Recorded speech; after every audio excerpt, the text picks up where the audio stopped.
মহামান্য কলকাতা হাইকোর্টে গত 23/9/2024 সালে এনসিটিই এর গাইডলাইন মেনে রাজ্যকে প্রতি বছর টেট নিতে হবে এই দাবিতে একটি মামলা ফাইল করা হয়েছিল।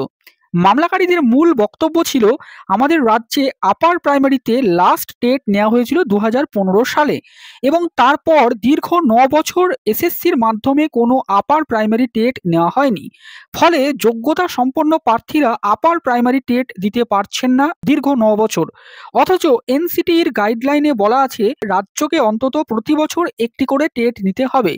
অতএব এসএসসি এনসিটিই এর গাইডলাইনকে মান্যতা দিয়ে যাতে দ্রুত আপার প্রাইমারি টেট প্রক্রিয়া সংগঠিত করে এবং নতুন করে পরীক্ষা নেয়, সেই দাবিতেই মূলত এই গুরুত্বপূর্ণ মামলাটি ফাইল করা হয়েছিল।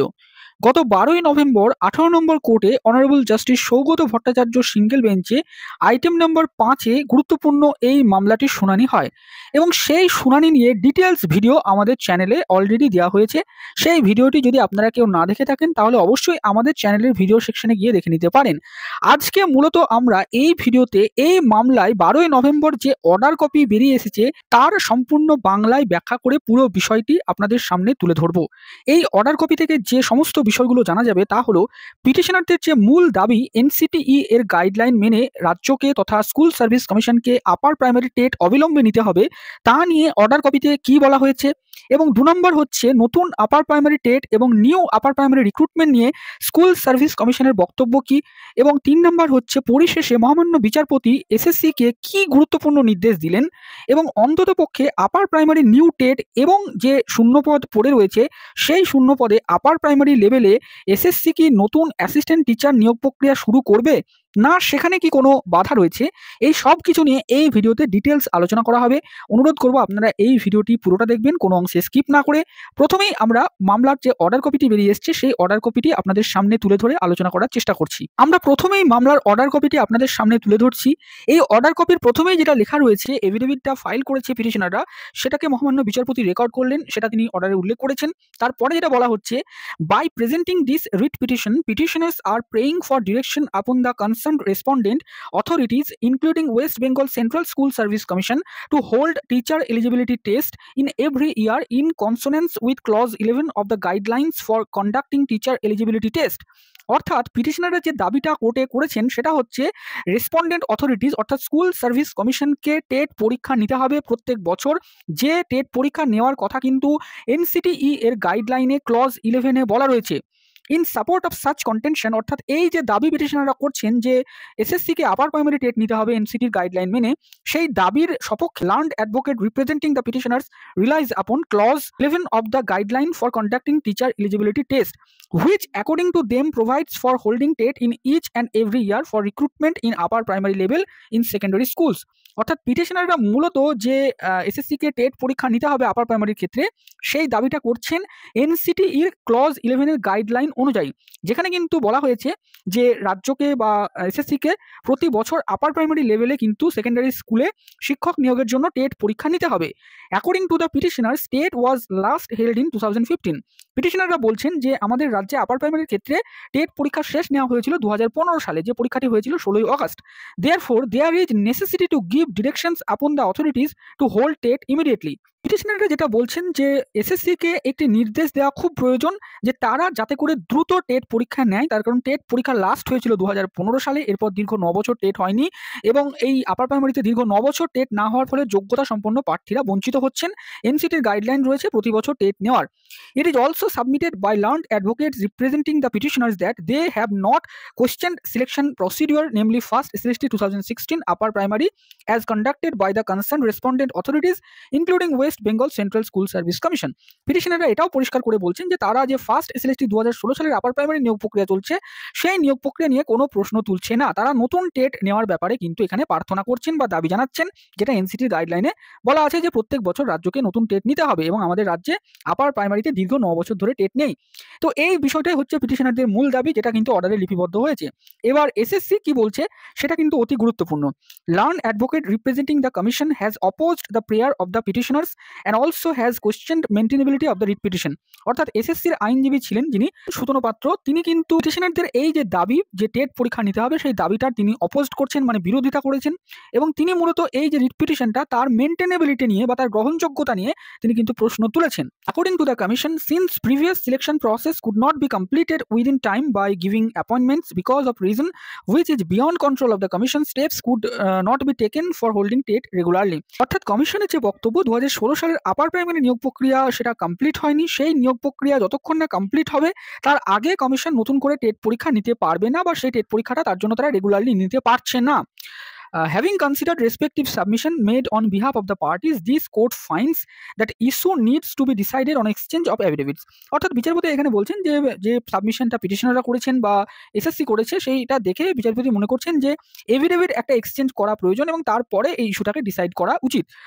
Let affidavit in opposition to this writ petition be filed by 4 weeks from date. অর্থাৎ এসএসসিকে কিন্তু 4 সপ্তাহের মধ্যে একটি এফিডেভিট ফাইল করার নির্দেশ বিচারপতি দিয়েছেন।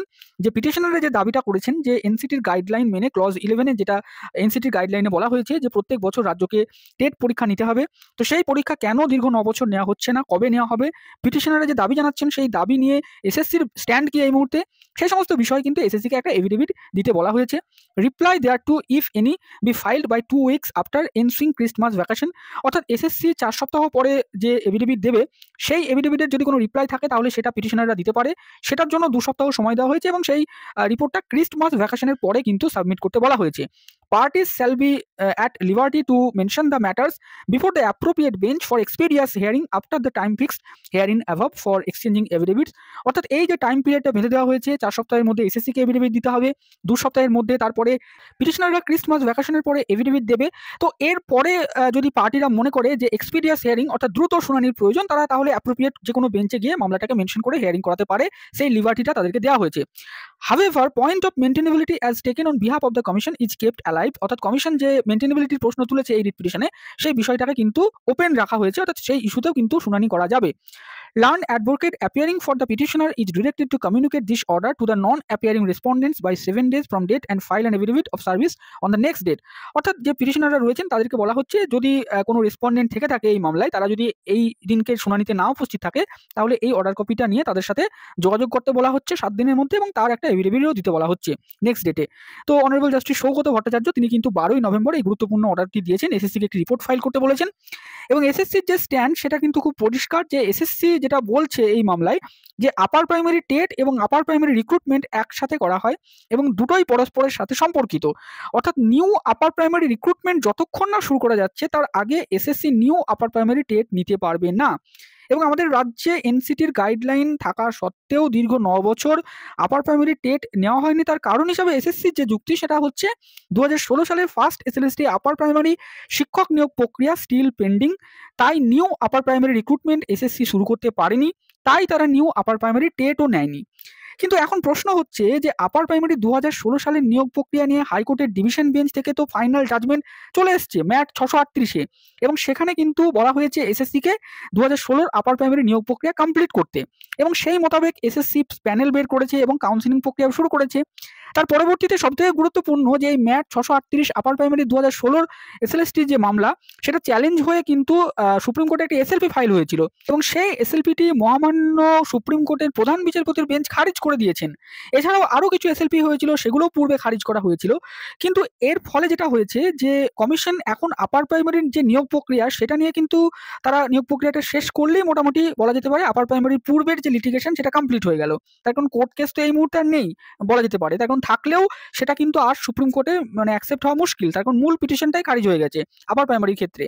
এবার তাহলে আপার প্রাইমারির যে 2016 সালের নিয়োগ সেইটা যদি কমপ্লিট হয়, সেখানে তো বলা যেতে পারে নভেম্বরের মধ্যে এম প্যানেল ক্যান্ডিডেটদের কাউন্সিলিং কমপ্লিট হচ্ছে, এরপরে আরও 2 মাস হয়তো ওয়েটিং প্রার্থীদের কাউন্সিলিং করানোর জন্য লাগতে পারে, তারপরে আরও 1 মাস হয়তো যে প্যারা টিচার রয়েছেন বা আদার্স কিছু কাউন্সিলিংয়ের ব্যাপারে সময় লাগতে পারে। তো এরপরে তো মানে আপার প্রাইমারি 2016 নিয়োগ প্রক্রিয়া শেষ, তো তারপরে তাহলে এসএসসির কাছে তো আর কোনো অজুহাত নেই যে তারা কেন আপার প্রাইমারি নতুন নিয়োগ প্রক্রিয়া করবে না, কেন তারা নতুন করে আপার প্রাইমারি টেট নেবে না। তার কারণ সুপ্রিম কোর্টের যে 2016 সালের এসএলএসটি মামলা, যেটা 2016 নবম দশম একাদশ দ্বাদশ গ্রুপ সি গ্রুপ ডি যে বাতিল হয়েছিল নিয়োগ প্রক্রিয়া, তার যে মামলা পেন্ডিং আছে, সেই মামলাতে এসএসসি নবম দশমের নিয়োগ প্রক্রিয়াকে বলতে পারে যে সেই নিয়োগ প্রক্রিয়াটা তারা শুরু করতে পারবে না, কিন্তু তার সাথে আপার প্রাইমারি নিয়োগ প্রক্রিয়া যে শুরু করতে পারবে না, বিষয়টি তো তা নয়। তো এখন এসএসসি কি রিপোর্ট দেয় সেটার দিকে আমাদেরকে তাকিয়ে থাকতে হবে।